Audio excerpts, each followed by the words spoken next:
All right, we are recording. Thank you, David. We'll call the meeting to order at 5:33, and we begin as the children did today with the pledge.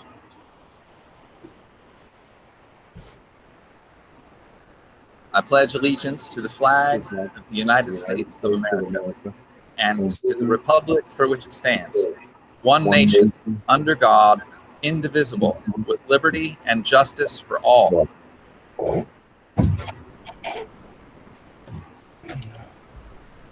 The first item is the approval of the minutes of the previous meeting. Having reviewed them carefully, I would accept a motion to approve the minutes of April 14th as written.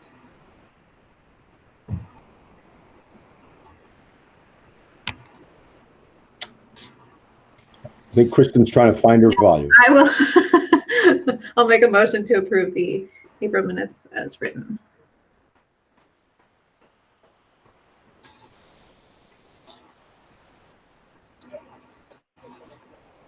You second that? I'll second. Second, Anne.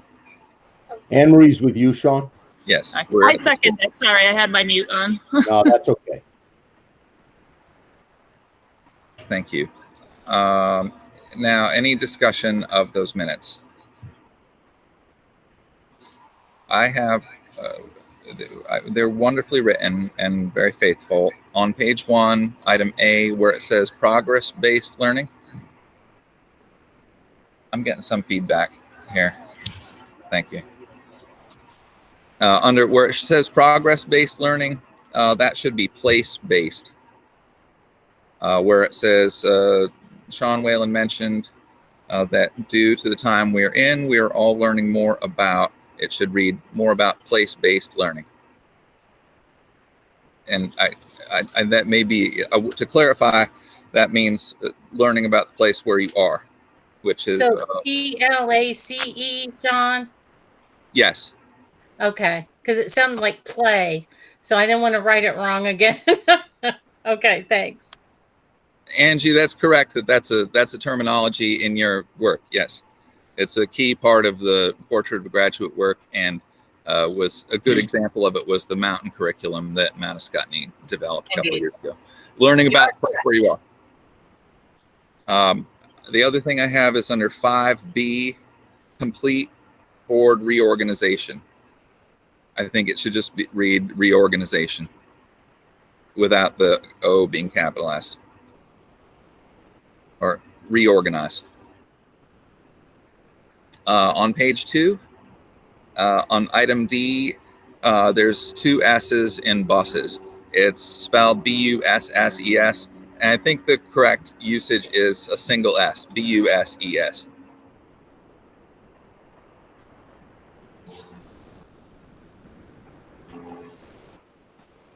The other thing I wanted to say about those minutes that I wrote down when reading them was what a good record. If anybody, people who care about sports should read those minutes, because Jessica gave an incredibly thorough report about the sports program and everything, kind of a report from her first year. And we're so glad she's with us tonight. That was excellent. That's all I have on April 14th. Is there any further discussion? Hearing none. All those in favor of approving the minutes of April 14th as written, please say aye. Aye. Aye. Aye. Mark just checked in and he also said aye. Becky, he did vote. He just got here. Okay. Is there then a motion to accept the minutes of July 14th as written?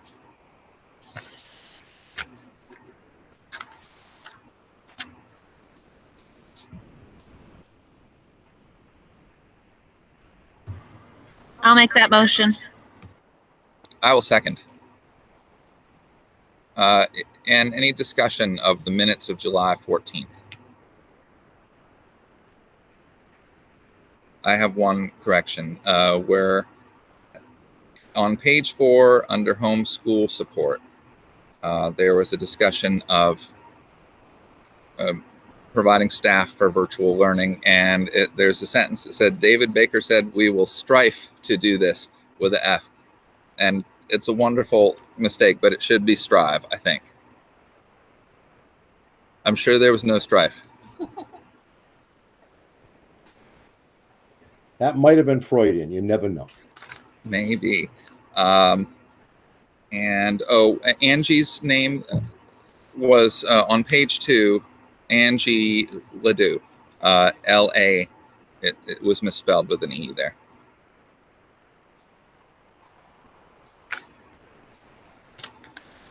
That's all I have for July 14th. Is there any further discussion? Reading all these minutes at the same time, I noticed that we had done a lot of things. It's been quite a road that we've been down. It gives me confidence that we'll be able to persevere in the future. Then is all those in favor of accepting the minutes of July 14th as amended, please signify by saying aye. Aye. Aye. Okay, and our last, the last one is we need a motion to accept the minutes of August 11th, our board retreat.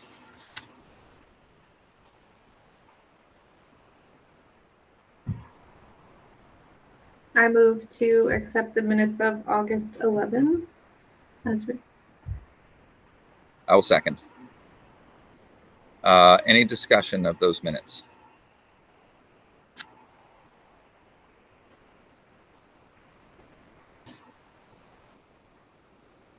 One thing that caught my eye is that where it says Jean Marie said that BJSD is a rock star at the school. And I just, while this is true, I don't want to forget that she's also a human being in our school. And we count on her to do a lot, but we appreciate everything.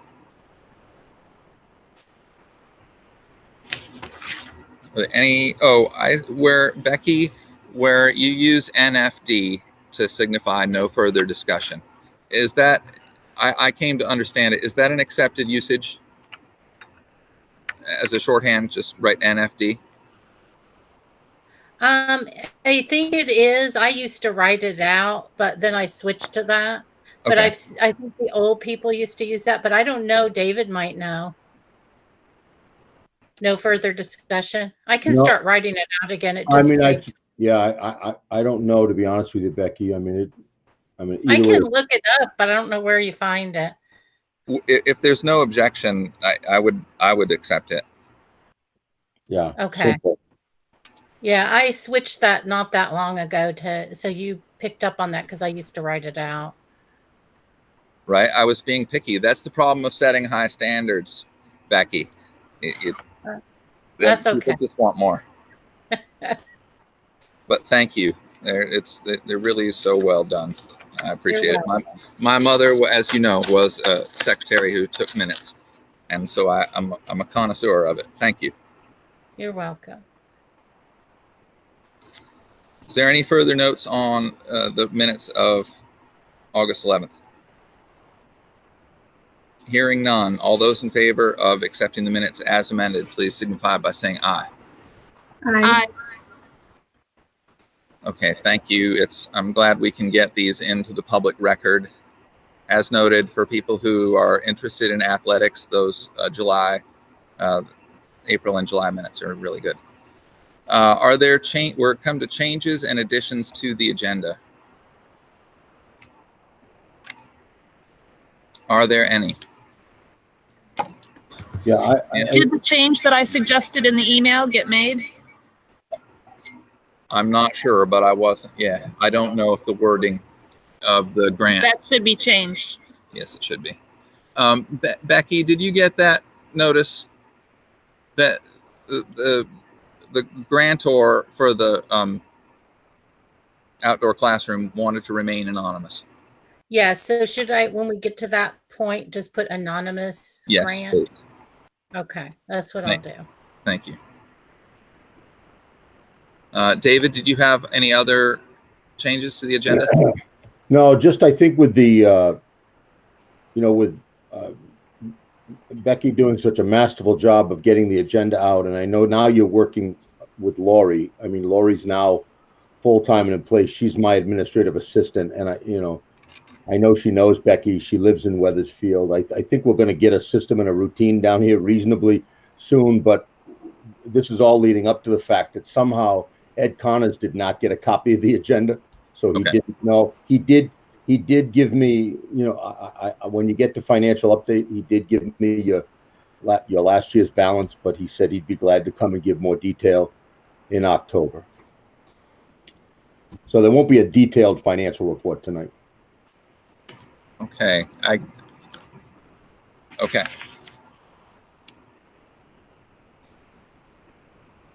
Are there members of the public who are present who have business that's not on the agenda? Please unmute and make yourselves known at this time.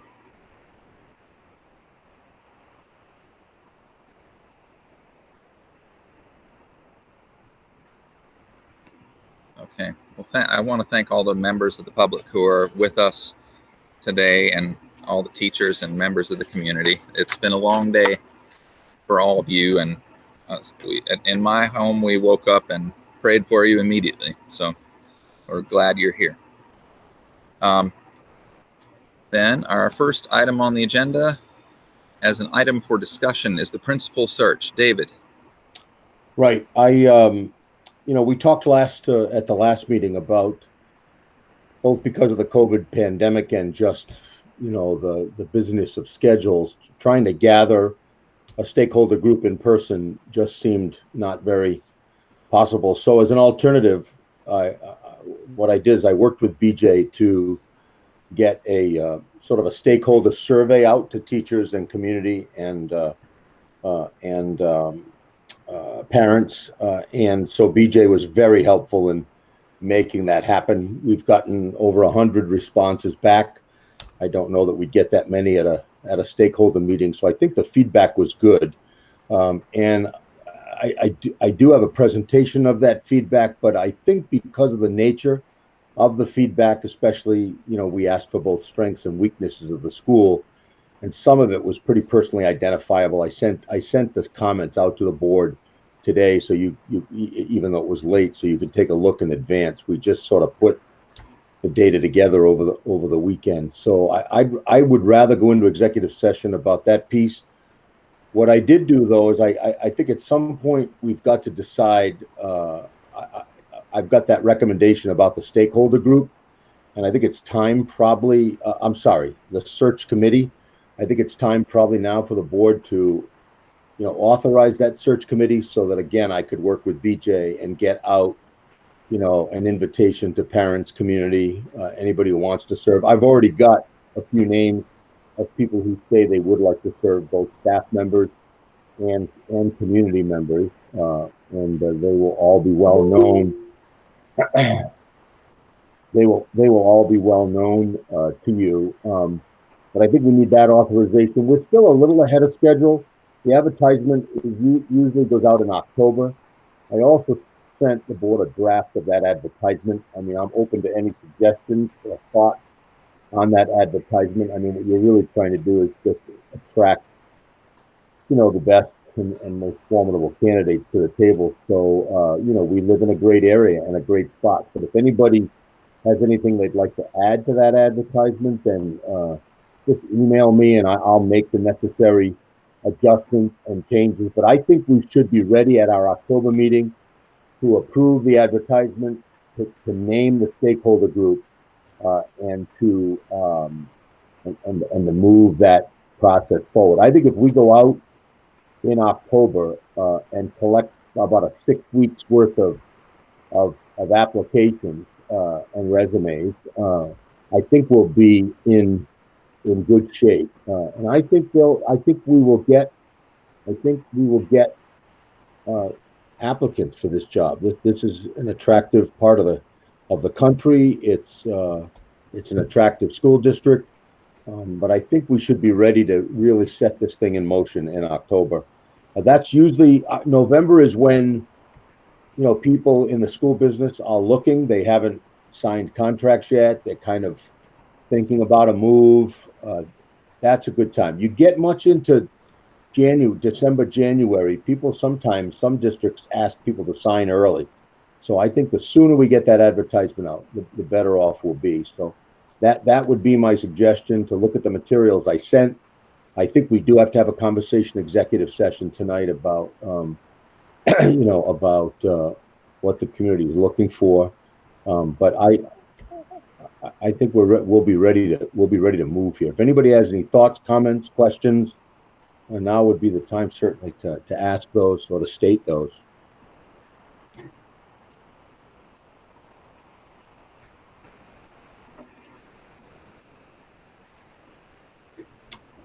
I don't want to hog this, but I do have, you've put a lot on the table there. This is, to me, our most important, well, until the COVID crisis hit, this is our most important question as board, is how to secure a leader for the school going forward. Welcoming Robin Tyndall, who's joined us. We're just now, Robin, discussing the principal search committee. And again, I think this is, we may not agree about the timetable. I wish we'd started sooner. And I also feel that I just want to make clear that the information you're talking about, the community survey, the board received this. I came straight from the hayfield today, and that email came sometime this afternoon.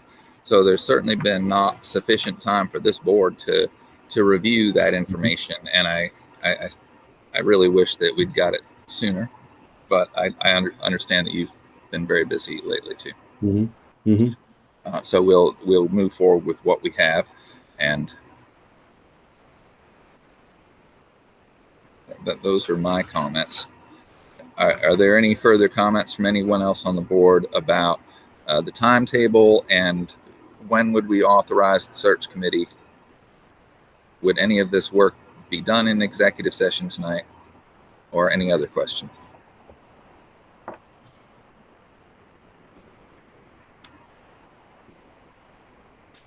David, would it be your expectation that we would authorize the search committee tonight? Yeah, I think it would be, that would be a great motion, because then what that would allow us to do would be to advertise. I mean, the people who have spoken to me so far are just people who know that you're going to be looking for a principal and they'd like to be a part of the committee. I haven't made any commitments or promises to anyone, because I think the board should officially appoint those folks. So I think if you authorize the establishment tonight, then we could get out the invitation to those stakeholder groups. Usually for teachers, I ask the union representatives to, to put forward the names of, I think we said 3 or 4 staff members. Parents will get, we'll certainly get an email out to the parents. BJ's been very helpful trying to, she's got all of the contacts. And certainly for the community, I know, Anne Marie, you're pretty good about getting things out on Facebook. I think, once we write up the invitation, maybe we'll send that to you and you could get that out to the broader community. And I also plan to reach out to the select board, and let them know. I know whether we want a select board member or the town manager on the committee. I think that's something the board could decide, but I think we ought to let them know that we're putting the committee together. And that's an important group. They are the town leaders. So I think if you authorized it tonight, it would just give me the ability to formally advertise for that search committee. Who would be authorized to appoint? Would we be appointing, or we couldn't be appointing tonight? No, you're appointing. Who's interested, yeah. But or even talks about who would be on it. But would we be authorizing you to appoint, or to advertise for? Right. And then what I would do is I would bring back the names, the names of parents, the names of community, the names of, staff, and then the board would decide the makeup of that committee based on, I gave a suggested breakout of those stakeholder groups in my original proposal. you know, we talked about at least one board member. There could be two, right? 3 teachers, 1 support staff member.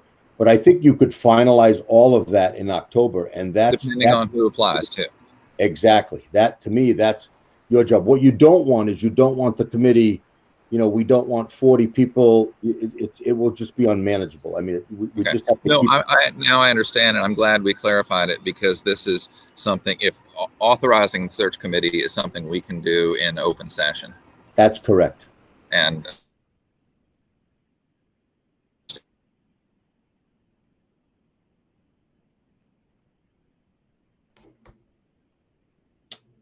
it would be over the next month, between now and our next meeting. Correct. You would present that list to us, and in October we would appoint. But if Correct. we were to authorize this search committee, it would move the process forward.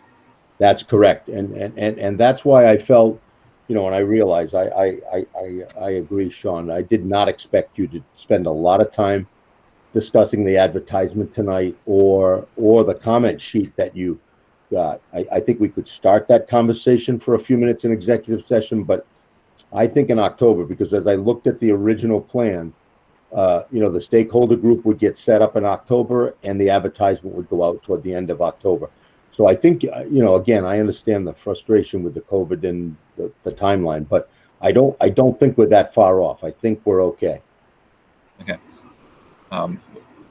Then under action items,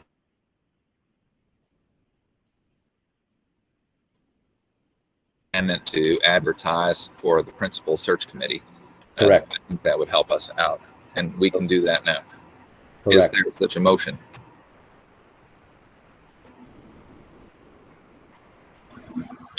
I'll move so.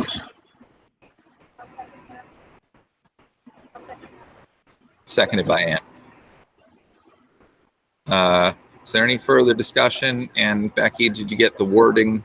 And David, is that the wording that you feel is appropriate? Yeah. I think the motion would be to authorize the superintendent to advertise for search committee members, you know, in the among the staff, community, and parents.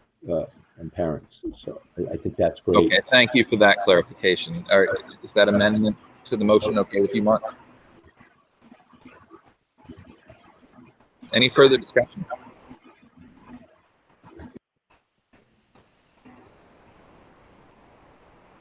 Work with me, Becky. Hearing none. That's good. Yes, I got it. Do you want me to repeat it? Would you read it back to us, please? Yeah, I was just still trying to write it. Thank you. Authorize the superintendent to advertise for search committee members among the staff, community, and Parents. And of course, it's just assumed that the board will have at least 1 or 2. I mean, the reason you don't have more than that on the search committee is just because you don't want to have to formally warn those search committee meetings. But should I put principal? That's not part of the motion. We'll get to that later, as you said. Right. Should I put principal search committee? Just Correct. to be really clear. Yes, please. And all those in favor, please say aye. Aye. Aye. Aye. Thank you. David, other than this executive session, kind of looking over those survey results, and the reason that would be an executive session is because discusses personnel. Do you have anything else on that report? No, I think that's it. I think we're good. And I just I would ask, you know, Anne Marie, I don't, not to put pressure on Anne Marie, but once we get the invitation written, if there's a way to get that on the listserv or on Facebook, or, you know, just any help with that would be great.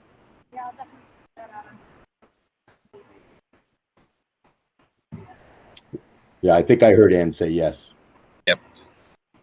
Well, No, we're working through that with us, David, because I'm glad we are moving forward. Thank you. Yeah, it is important, no doubt. Our next item is the financial update from Ed Connors. Ed is not here, but I would use this a moment to direct Ed's attention to COVID-related expenses. We know what we've heard, but not in specific financial terms, about certain ramifications of needing more, possibility to hire more janitors, and any other, the masks, sanitizer, the changes to the buildings to create that negative pressure room, and all the things we're doing to comply. And I know, David, you're much more well versed, but it would be great by October. I hope that Ed might be able to help us out with what the budget ramifications are going to be for this fiscal year, and also planning for our next budget, which is around the corner. Yeah, no, I think that's that's more than possible, Sean. And I think tonight might have been a little bit premature anyway, because first of all, the legislature is meeting as we speak. I mean, they're in session right now, and any changes that may come, will impact us. But I think the important thing to remember, and Ed will go over this in detail in October, is we've really got two periods of time, right? The time from when we shut down in March through June 30, right? That was really last fiscal year, FY20. And what we've learned about that is that anything you claim, and we will claim everything we can claim, but we are told that you can only claim unbudgeted expenses. So the fact that we ran those school buses to deliver lunches, the fact that we kept all of our support staff on staff, the fact that we engaged in all of those contracted services to support our kids, those were budgeted for the entire year. So you can't inflate that amount. So that's not going to be, it'll be a sizable amount, and it will help your bottom line balance in FY20. But the real capture is going to be starting July 1, right, in FY21, because as Sean said, we've had to do a lot of additional, all the purchases, every mask, every glove, every chair, every desk, and yes, Ed's keeping track of that and should be able to report that out with some degree of confidence in October. I think the other thing to keep in mind is that what the legislature did was anything we claimed last fiscal year. So even if you tried to inflate that number, all they're going to do is they're going to take that amount they give you last year, and they're going to reduce that from your Ed fund payments this year. So it's last year kind of ends up being a wash. And I think the reason they did that is they're just expecting that everybody had their budgeted expenses. They kept going. They did what they had to do. That doesn't mean that there weren't some extra expenses, because there were. But I think the critical year is this year, because to get those buildings ready, to get the staff prepared, to provide that PPE, we spent a lot of money. And so Ed can go over all of that with you.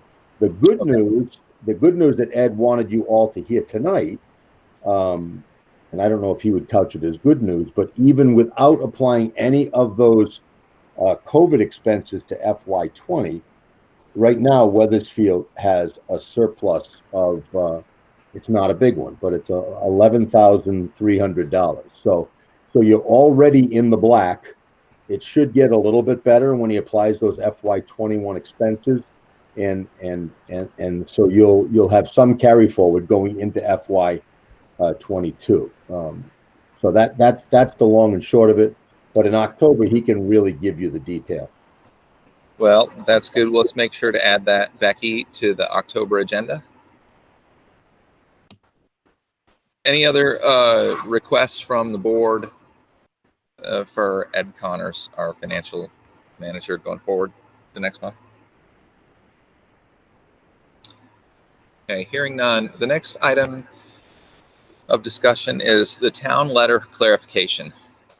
This pertains to a letter we received from the town manager and the chair of the select board in August, and we discussed it at our August meeting. And I was directed to reach out to the town manager and the select board for clarification of the letter. And I haven't heard back from them formally, but I did speak the other day with Dave Fuller, who's chair of the select board. Just to recap it quickly, the nature of the letter was 2 questions, or 1 observation and 1 question. The observation is that some folks are late paying their taxes in town, and due to financial hardships that we know about. He was kind of giving us a heads up. As it turns out, as we discussed, the town and the school have both taken out tax anticipation notes to buffer, to give us a line of credit in case we need to borrow at a very low rate to make up for lost tax revenues. So that part we're in accord on. The other matter that he brought up, and David, I hope maybe you can help us with, because I haven't had further clarification. A Vermont Supreme Court ruling pertaining to the consolidation of school districts under not a threshold of 900 students. I've done some research on this, and it's my understanding that our SU student count as of last year was about 1,300, and which would exempt us from consideration for redistricting. I know that doesn't exclude it from the discussion. I think David was raising this question for it to be on our radar. What can you tell us about it, David Baker? Yeah, no, I think you basically said everything, Sean, that needs to be said, that because of our supervisory union numbers, and we went through a very healthy and formidable Act 46 process. Now, again, the state board can redistrict anytime the state board wants to redistrict. They've got that authority, but I don't see any short or long range plans that would redistrict us, because we've already gone through the process, and we made the decision, and our supervisory union, which, as we said to the state board when we went to Montpelier that day, is already acting in many ways, as a district, that I just don't see any redistricting in the future. So yeah, so I think it's good that Dave keeps it on our radar, but I don't have anything or any information that that's a possibility. Okay, that was my impression from what I researched as well. But I think in my conversation with the chair of the select board, and I think the position of this board, since we heard the state auditor's report about the financial ramifications of lost tax revenue, is that we're aware of that, and just as the town is, and we will do our part to keep an eye on the bottom line here and do everything we can. Correct. Is there any further discussion of the town letter? Hearing none, I would like to turn it over to our athletic director, Jess Kishko, to give us the latest on athletics, which I'm so happy to say that. Me too. Thanks, Jess. I'm going to take this out because I hear feedback coming from me. So last week we sent out a survey to parents saying, would you be interested in having your student play sports? We had 88 responses. I checked them again today, and that was our total. 71 saying yes, 8 saying no, and 9 still undecided if they would have sports or not, if they would let their child play sports. Really awesome numbers, actually, especially kindergarten's 14 parents said that they would be interested in having sports, 11 first grade, 13 second grade, 15 seventh grade. So I think these are good numbers, and that's 88 people in a week, which is pretty good. We also polled to see what times practices people would prefer, but that's going to really be dependent on coaches' availability. 20 people said they liked 12:30 to 2:30. 43 people said that they liked the traditional 4:30 to 6:30. We had 20 people say that they'd be interested in coaching, which is great. So the 20 people hopefully come out when registration's open. And then we had a section for additional comments and questions. And a lot of the comments were, happy to help. What can we do? I know that this is going to be hard. Are you considering basketball? What are the protocols in place? So the WSCSU formed a athletic committee. I I don't know what to call it, David, but we made a COVID athletics handbook Mhm. a couple weeks ago, and it's pretty detailed. It's really well written and kind of put out. I know the board's seen it. So that will be going to all of our parents who have kids in sports with all of our new guidelines and protocols. I'm actually working right now on the registration. So my goal and my timeline is to send out the email to parents tomorrow with live registrations ready to roll. And then with the coaches application as well, give parents a week to respond to that. So we would require those be back to us by the 16th, and then have a few days to kind of compile those, and then we would start practices on the 21st. So it gives us a few weeks to iron out some kinks, get the registrations rolling. I mean, we are really behind other schools. Like Windsor has a junior high practices starting tomorrow. So I know we are really behind when it comes to practices, but I don't see another way to speed it up. But I've heard great feedback about having sports. So What are next steps for parents who want their kids to do sports? tomorrow I'm sending BJ a letter that will outline kind of what we're doing, as well as attaching the handbook. And then with that will be a link to register your child. So as soon as you fill out the registration, the fee is going to remain the same as it was last year, although I've done a lot of research about other area schools, but we'll keep our fee at $10 per student athlete to help with costs, especially because as an athletic department, we're going to have to pay for our own masks, our own hand sanitizing stations. We need to purchase whistles that are not whistles that you put in your mouth, but you actually hold, and it makes the same noise as a whistle. So, but it's no, less contamination and sharing of germs. So we need to purchase those, and those are $15 to $20 a piece, and we'll have a bunch of coaches. So a lot of that background stuff needs to be bought now, ahead of time. So that's where we'll kind of go from there. I ran into one of the great coaches in Wethersfield history last week, and There's so a lot of them. yeah, well, we do have some really good ones. And how are we doing on that? Do we have coaches in the barn who want to coach? Yes. So with the survey that I sent out, we had 20 people say, I'd love to help. We even had some parents say, I know nothing about soccer, but I'll help. So I think Yes. that's really important. It's really awesome to hear that parents are willing to do kind of step in coach, even though they've never coached. And I think that that's where my background can kind of come in and help those coaches who have never coached before. For the first 2 weeks of practices, we will just be inter squad practicing, just kind of clinics and skills, and then kind of reevaluating how everything's going in the SU after that, kind of take the pulse of what's happening in our area, and then perhaps branch out and play area schools like other schools are doing as well. I'm going to miss Peter Pullinan.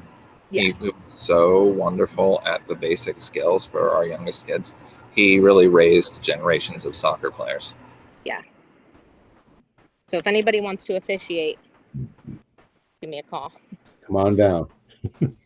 There was one other thing. I was in the meeting, and there was a discussion of porta potties, and if we wanted to have them involved, they really had to be cleaned every day. And is that a service that you are looking for volunteers to assure? Because it could mean that could mean the difference between having porta potties and not having them. Yes, and I think that that's something that I'm going to ask our coaches too, if they would be willing to help. I also was going to put a lock on it so that it would only be used for athletic purposes only, so that there's nobody using the porta potties for recess or outdoor learning. I mean, since it is coming out of our athletic budget, I think that that's only fair. And then I think it's fair that our coaches write it down, before and after practice kind of thing. But just so that it would be locked and it would be not able to be used by anybody else but those kids playing. That's the only other way I see around it, or no porta potty at all. But I guess drilling down, are you accepting third-party volunteers other than the coaches themselves to do that, or is maybe that's something we need to look into if that's Yeah. possible? I'll look into that. I probably wouldn't, just because I think the more people, the more messy it gets. Understood. I would probably leave that up to the coaches. All right, thank you. Other board members or David have anything, or anyone here have further questions or comments for Jessica? No, I think Jessica deserves a lot of credit because it did come on board late, and I think you've done a great job, Jessica, getting the information, putting it forward, and I think it's going to be great for these kids. The more time they can be outside running around, the better. And then, you know, just keep in touch when we want to start any kind of competition, and I'm sure we can pull it off depending on what's happening, you know, just in general. And at least in the SU, we could certainly have competition. Yeah. This is great news. So any parents who are out there, let's go Panthers. Yeah.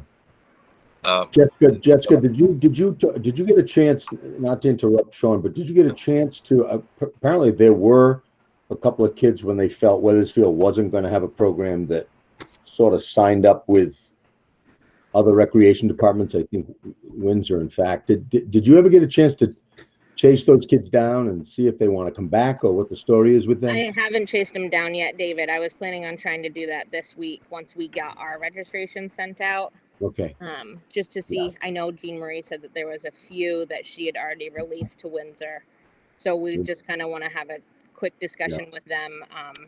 Can't great. really now pull them back. I would feel badly that about would be that, hard, yeah. but if they would want to join us, I would definitely welcome that. All right, that's good. I mean, yeah, that'd be great. Thank you, Jessica, so much, and thank you, Alicia, as well. I would reiterate that we didn't know if we could have athletics, and boy, we had to scramble as soon as the governor's announcement came out that we could. And you've been invaluable. Yeah, Alicia's been really great too. So I know between the both of us, we've got our timeline kind of nailed down. So we'll be working a lot in the next few weeks. Amen. Nice hat. Yeah, that Wisconsin. Come on now, David. No. Then we come to you now, David, because on our first day of school, it's worth noting Jean Marie did have a fever this morning, and I'm sure that it was very hard for her not to be with us, but of course it was the best thing. And David, you and I are at cross swords most of the time these days, but you really stepped in for us by being the acting principal in our school today. And I turn to you now gratefully for your report on the first day of school. Yeah, I appreciate that, Sean. And I certainly, I wouldn't want to take credit for being acting principal today, but I was there this morning during one of the more complicated parts of the day. And that was the drop off. And then I did get a chance once all the kids were in the building to walk around and welcome everybody. So that was a lot of fun. And BJ, I just have to, if anybody ran the school today, it was probably BJ. So I really want to thank her for the work she did.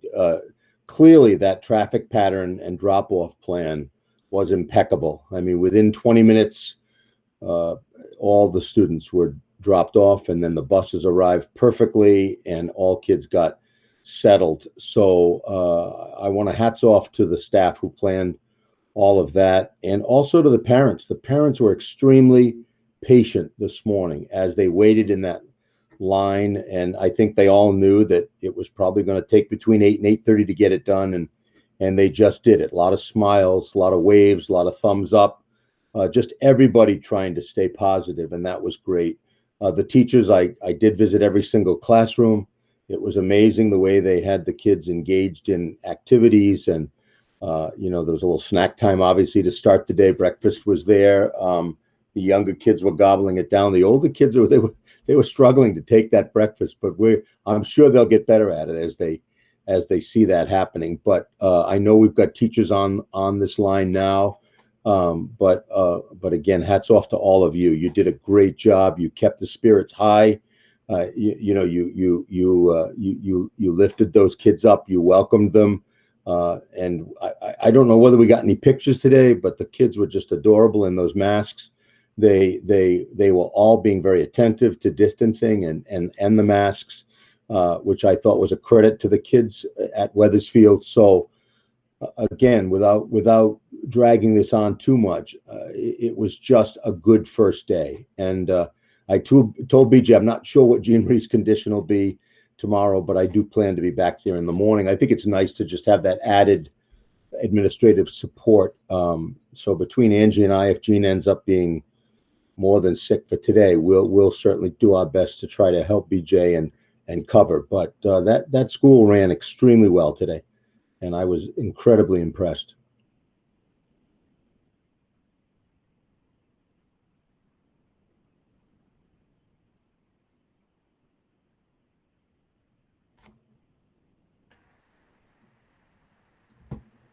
Sean, you're muted.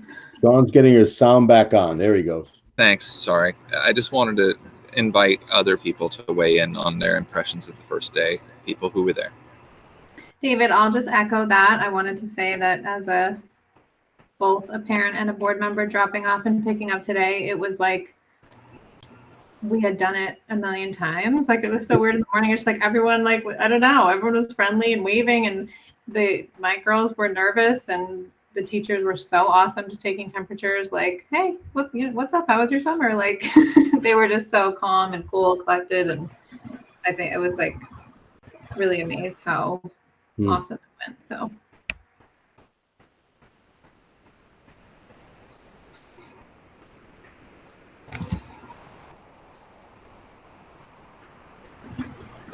I heard nothing but good reports about how the day went when I got home. I was very concerned about how my wife was going to do today, but she was very pleasantly surprised.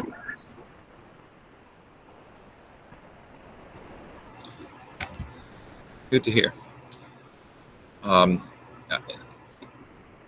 Hearing no further comments about our first day, I'm so grateful for it's the first thing we thought of this morning. Prayed for all of you. We would now skip the sports update because I think we just did that. And is there, Brian Woodbury is not here, I don't think, and I'm not sure who else would be qualified to give a report on the poison ivy. David, or please someone speak up if you're qualified to give a report on this. Yeah, I think BJ might be I don't know, is BJ on the line? She might be the best to give an update. I don't know whether we ever, able at, before school started to address that. Is BJ on the line? Maybe not. Well, I know Brian was addressing it because he's covered in calamine lotion. I saw him before the meeting. Okay, then maybe it did get addressed. I know I saw people over there last week, really going at it. So I'm just going to assume that it got addressed, but if anybody knows more than me, speak up. All I know is that Brian paid the price, and he deserves our respect for that. Jean Marie is not here, and so we can't have a principal's report. David, that comes to your superintendent report. Yeah, I mostly wanted to speak to, and I already mentioned this, to the financial end of things. I think we're still going to be sorting out, those 2 fiscal years and getting everything applied correctly, and that's why we've been a little hesitant to give final reports and estimates. But I think it's gone well. The only other thing that seems to be active at the legislative level is the school year. There is a bill on the table right now to and I don't know whether it was because of the late start or just the complexity of the COVID environment, but there is a bill that will drop the number of student days from 175 to 170, with the thoughts that that would give time for teachers to do more planning around some of this remote curriculum and some of the work that's being done to get better at, as we talked about at the beginning, the place-based and integrated curriculum. So when I talked to the VSA and the Vermont Superintendents Association, the Vermont Principals Association, the general thought is that that's going to pass muster, and that we probably will get that drop. When we do, we'll have to adjust that calendar appropriately and get that back to the boards to look at. And one of the things we've learned this summer as we put professional development together, which Angie spends a lot of time on putting professional development schedules together, we want to work more closely with the staff and with the union presidents. We talked about that just to make sure that if we do have these extra 5 days, that we all agree on what's the best way to spend those days. It won't necessarily affect when school will end in June. I mean, it might by a couple of days, but I don't think by much. So, and then the last thing I had, and if there's any questions, feel free to ask them, and Angie might be better to address this one, but I don't want to forget the fact that we have a large number of our students who didn't come to school today. They are our remote learners. They got all equipped, I think, to start their remote work tomorrow. I know Angie has been working incredibly hard on, and these are not the students who applied to the Agency of Education to be homeschoolers. These are the kids who are doing our 100% remote option. And hats off to the teachers who stepped up to do this remote work. They won't get as much colleagueship as some of the others. I felt a good spirit of colleagueship today, but we don't want to forget we've got kids at home and we've got staff at home, and that's really critical. It was interesting because I just happened to stumble into one of the rooms where Angie was having a meeting with all the remote teachers, so I even got to say hi to the remote teachers today, which was great. It's a good group of folks, and you've got a couple of them right on your Wethersfield staff. Kristen McNamara and Amanda French have stepped up, and they've done a great job. So Angie, I don't know if you wanted to add to that, to the remote learners. Are they all ready to go tomorrow? So we're still getting a few, kiddos that didn't show up today that still need to get registered and set up in the next few days. We're not holding. We expected that. We expected that there would be some changes in these next few days. So we have about 140 plus K through 8th graders in the remote only option. The high school situation is a little bit different because they've always had a flexible pathways option.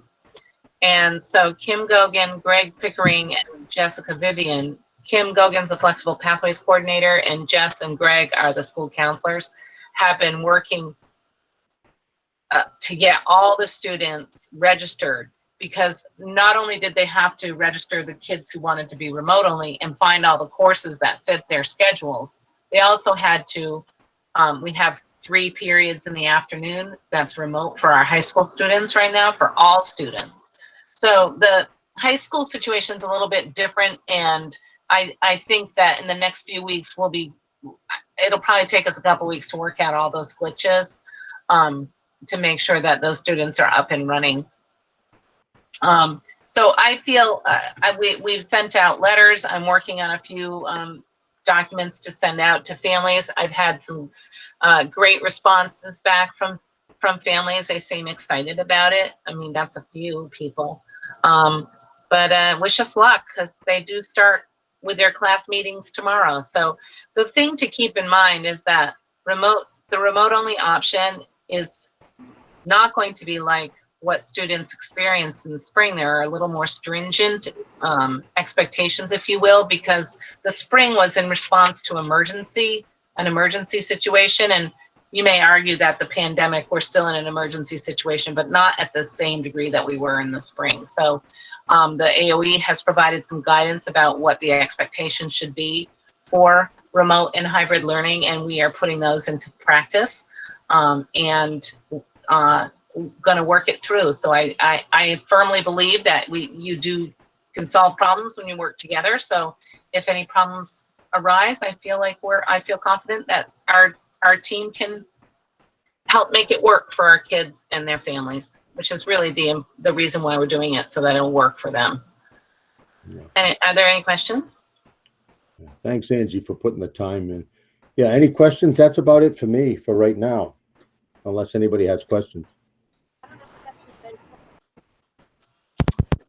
I don't have a question, but I just wanted to thank Angie and the rest of the staff. Daxton's teachers have been in touch with him, and we're really happy with the way things are turning out.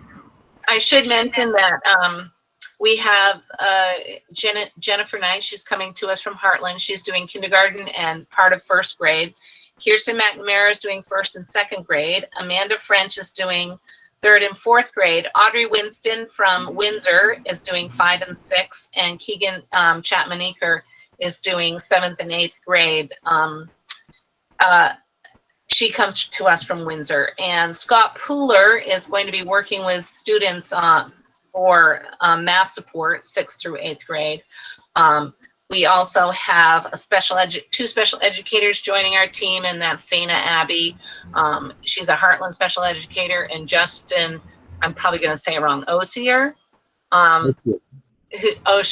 who's a 7-12 special educator, and he's working with those kids in the remote. He's also doing in person. So our special educators are working very hard because we do have a lot of students with IEPs in our program. So thank you. You're welcome, Anne Marie. I hope it goes great for Daxton. I think hats off to all the special educators, because not only the ones who are teaching remotely, but I don't know how many know this. I think Katie Ahern told us this last time, but every single student on an IEP had to have their IEP written so that they had a remote IEP, a hybrid IEP, and an in-person IEP. So the number of parent meetings going over those IEPs, I noticed Katie just turned her spotlight on, but I think Katie, as a new director of student support services, has done remarkable work getting all these IEPs done. I know you still have a few meetings this week left to kind of clean it up, but also the transportation that was involved. It's just always so hard to believe. But I think as somebody new to this, not new to the field, but new to this supervisory union, you've done a great job, Katie. Thank you. I'm sorry. I just jumped in. It was on my calendar for 6:30, so I didn't. There you go. Late. I just hopped in. So I appreciate the accolades. It's been a joy to work with folks. So, and yes, we're still doing IEP meetings and getting caught up on a lot of things, but today was a nice first day. So again, I'm sorry I'm late. Quite all right. We know you worked all day, and there's no end, Katie. Yeah, that's true. David, there was one other, there was a third group of children and families who woke up this morning, who chose to homeschool this year. Mm-hmm. And they, as far as we know, they may be people who are truly dedicated,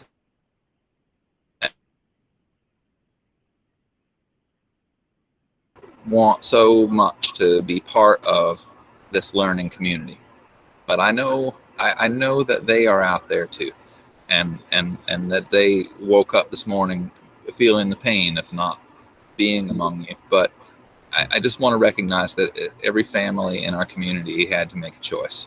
That's the blessing of freedom, but it's also, I know it's been tough for families, and I want to acknowledge that third group, David, because we're out there, and we are also part of this community, and I hope that we'll reel us in someday. Are there any further comments?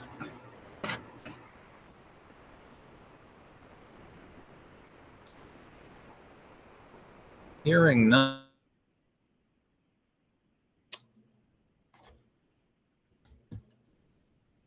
You might have froze up a little bit, Sean.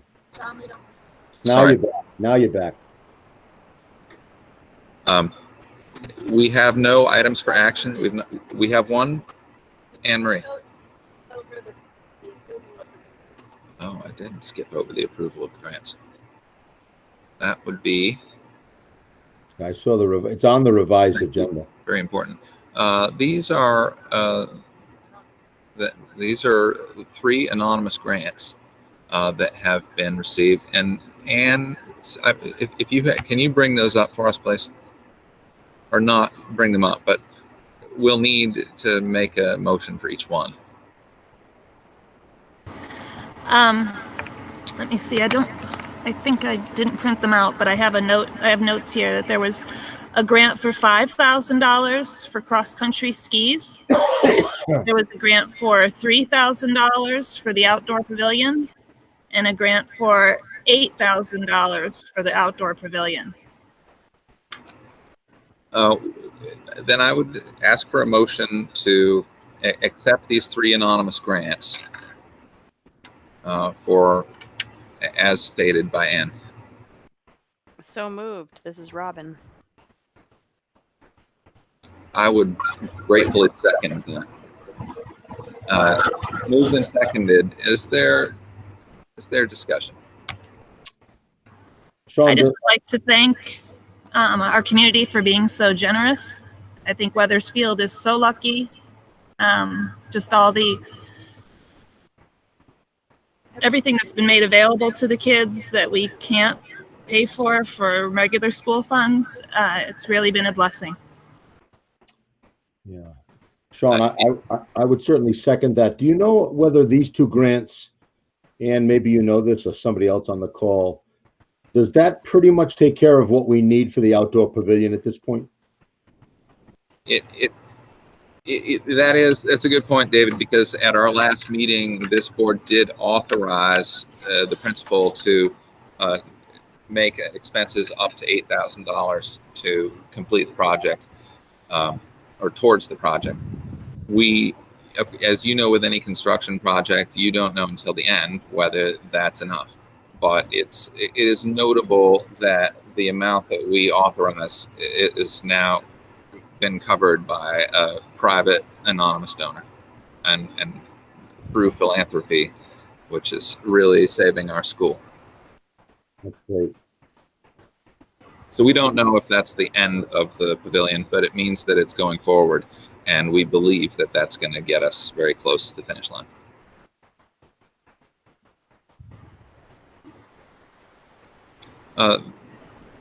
The acceptance of those grants has been moved and seconded. Any further discussion? Hearing none. All those in favor, please say aye. Aye. Aye.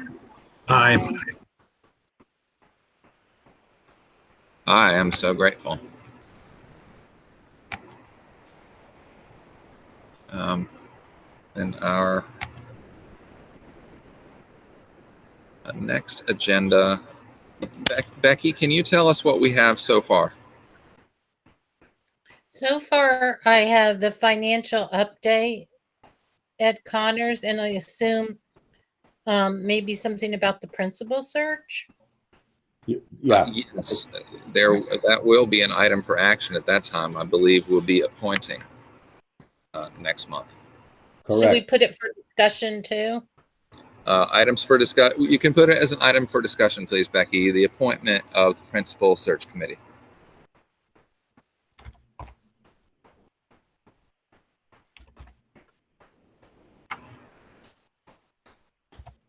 At that time, I would think I guess we'll wait for whether the principal would like to, feels it's appropriate to give an update on athletics. But without Jean Marie here, I wouldn't want to add it, but it's a possibility. Do we have anything else that we know of now?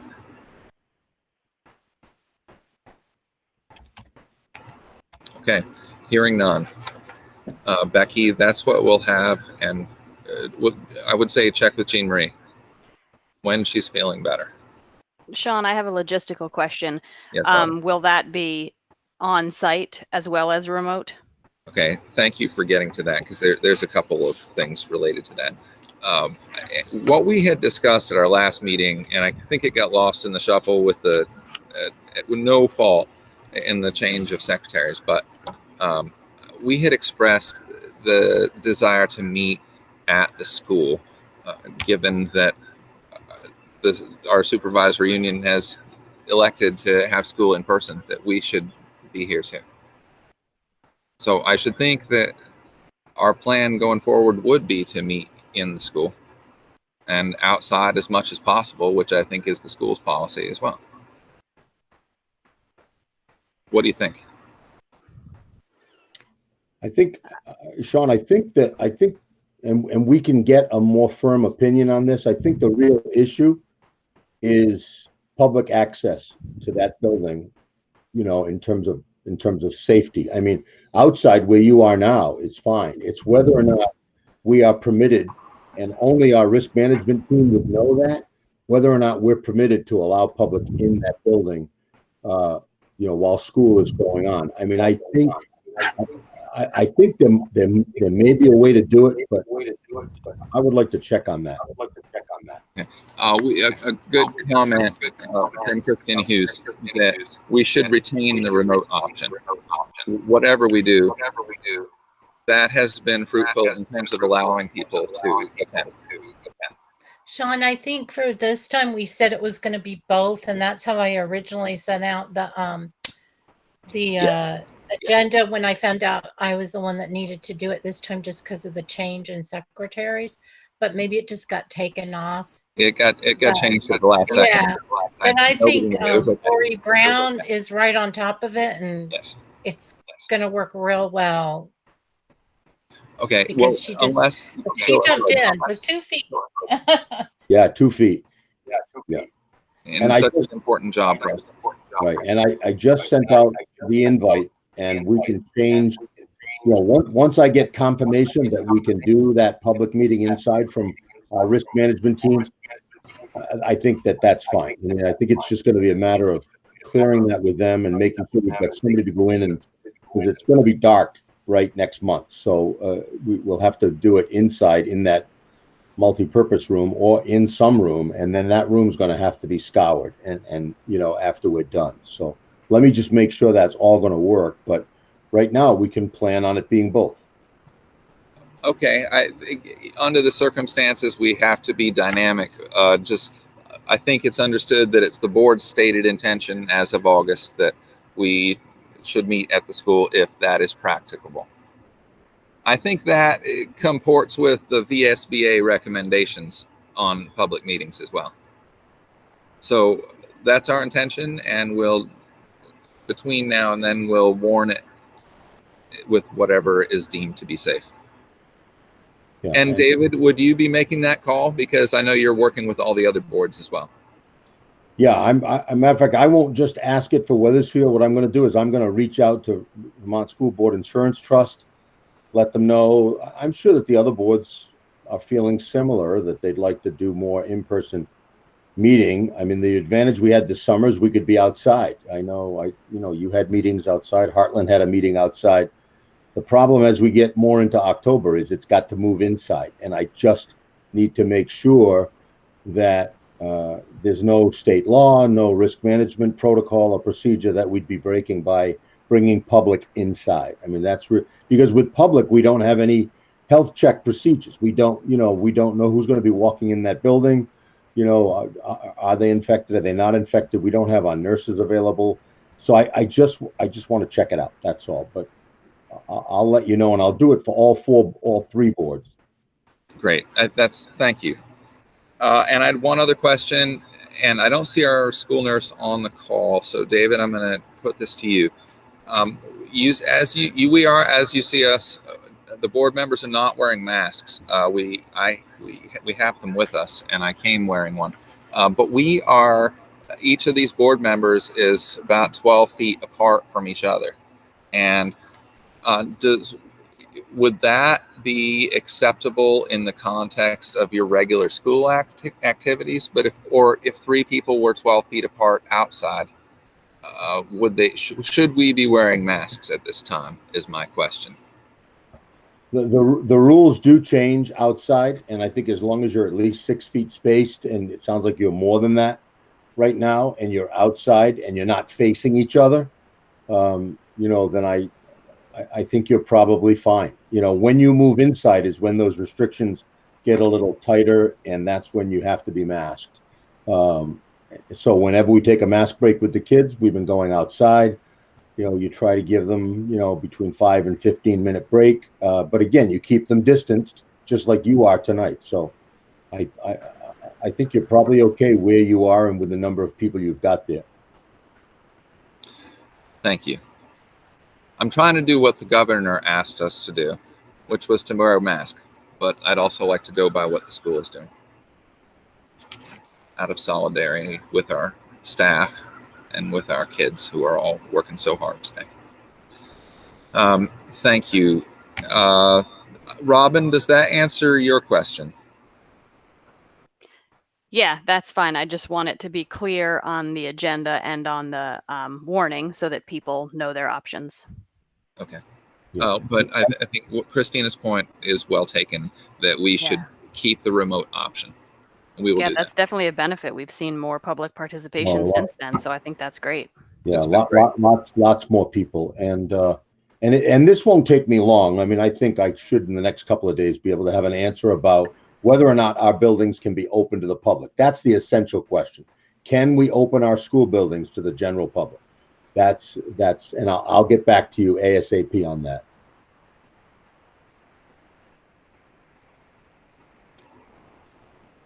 Thank you. That brings us to a tentative executive session, and we have identified the need to have an executive session for the discussion of personnel. And so thanking all of the members of the public who have been here tonight.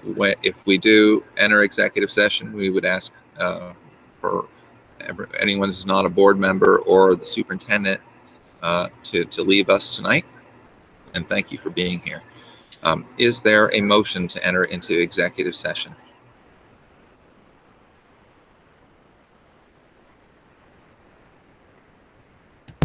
I motion we enter into executive session.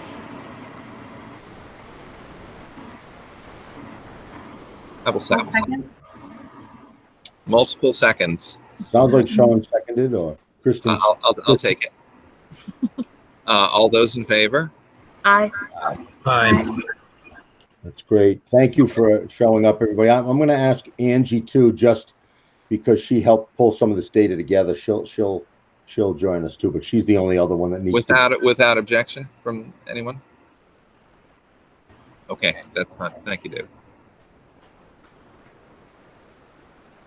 So I think you can stop recording at this time as well. That's exactly right. Let me try to do that here.